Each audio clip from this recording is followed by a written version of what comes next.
Mến chào các bạn đến với kênh của Đào Ly. Hôm nay chúng ta sẽ làm một cái chi tiết nữa khá là lãng mạn cho cái áo cưới của chúng ta. Đó là cái vai trễ nha các bạn. Chúng ta bắt đầu. Chúng ta sẽ sử dụng cái loại lưới này, hoặc là loại to bản, hoặc là loại nhỏ, tùy theo cái design của các bạn. Các bạn sẽ đặt lên cái form rep để mình xem là mình muốn lấy nó dài bao nhiêu nha các bạn. Các bạn vòng qua vai nè các bạn. Mình lấy cái khoảng để mình cảm thấy là cái tay của người mặc ấy, nó có thể cựa lên cựa xuống được ấy.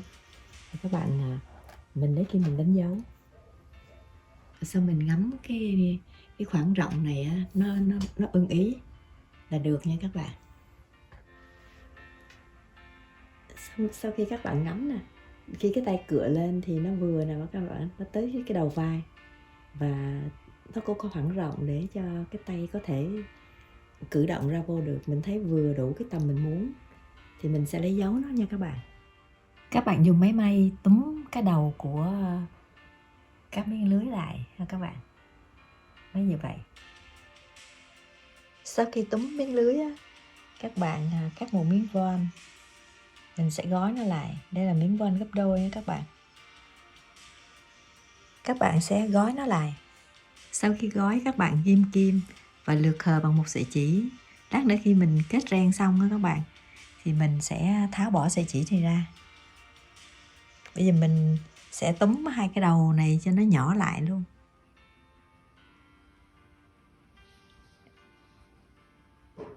Sau khi túm nó lại, các bạn may trận đó. Bây giờ chúng ta sẽ gắn lên áo để kết ren các bạn nha.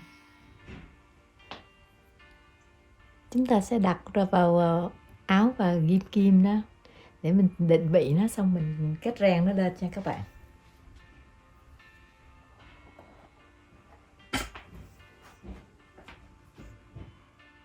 Ở đây Đào Ly có những cái hoa văn ren được kết pha lê.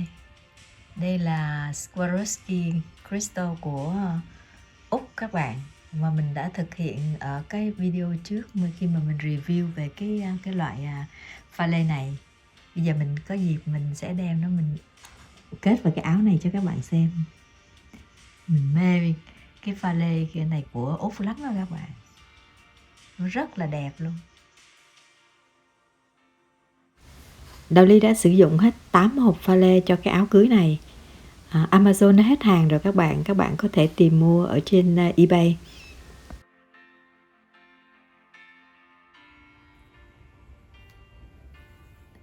Đầu tiên các bạn đặt một nhánh hoa che ngay cái đầu của cái phần nối của cái miếng trang trí này các bạn.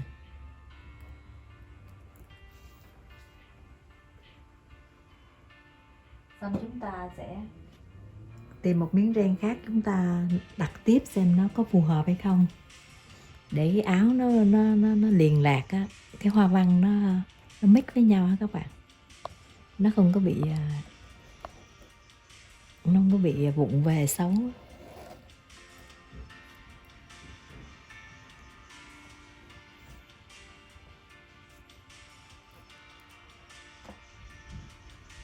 Chúng ta sẽ chọn những cái nhánh hoa ít pha lê hơn á, mình tiếp ở cái phần vai. Tại vì nếu pha lê nhiều nó nặng lắm các bạn, nó sẽ trì cái vai xuống, nó không có nhẹ nhàng. Và mình tiếp tục xuống phần dưới, các bạn cũng chọn một cái hoa văn nào cho nó phù hợp để mình kết tiếp các bạn.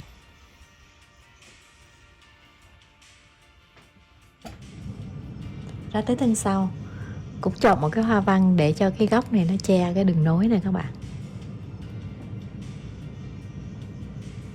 Xong rồi mình kéo những cái bông hoa đó cho nó đi theo cái đường eo. Mình phải bắt đầu từ hai chỗ đó, xong rồi cái phần còn lại cái vai á các bạn, thì các bạn cứ tìm hoa văn á, mình xếp đều đến đây thôi.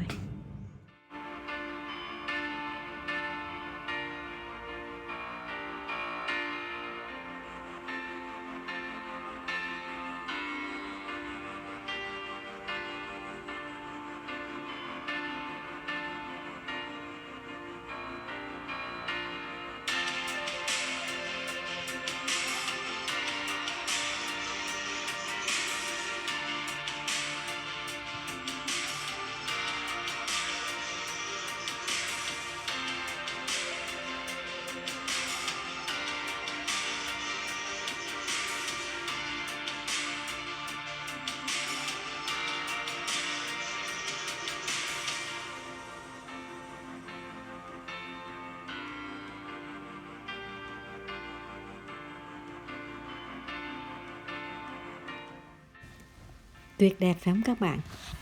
Làm rất là lâu công luôn, tại mình cứ phải kết bằng tay đó các bạn. Ủng hộ kênh của Đào Ly, các bạn nhớ đăng ký kênh, like và share. Mến chào các bạn và hẹn gặp các bạn ở video kế tiếp.